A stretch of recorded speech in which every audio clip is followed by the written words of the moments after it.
Taste the Daily.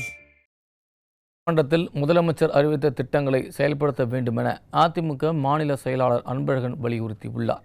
Puducherry AIADMK தலைமை அலுவலகத்தில் செய்தியாளர்களிடம் பேசிய அவர், பல்வேறு துறைகளில் ஏற்படும் நிதி கசிவை தடுக்காமல் அரசு வேறு பாதையில் கவனம் செலுத்துவதாக குற்றம் சாட்டினார். சட்டப்பேரவையிலையும் அரசு விழாக்களிலும் மாண்பு முதலமைச்சர் அவர்கள் பல திட்டங்களை அறிவித்திருக்கிறார். ஆனா இந்த திட்டத்தினுடைய பயன்கள் மக்களுக்கு முழுமையாக சென்றடைய காலத்தோடு உரிய அரசாணைகள் வெளியிடப்பட வேண்டும். அந்த திட்ட செயல்பாட்டிற்கு உரிய கூடுதல் நிதியை அரசு ஒதுக்க வேண்டும். சும்மா நிதியை ஒதுக்காமலே நான் திட்டத்தை செயல்படுத்த போறேன்னா முடியாது.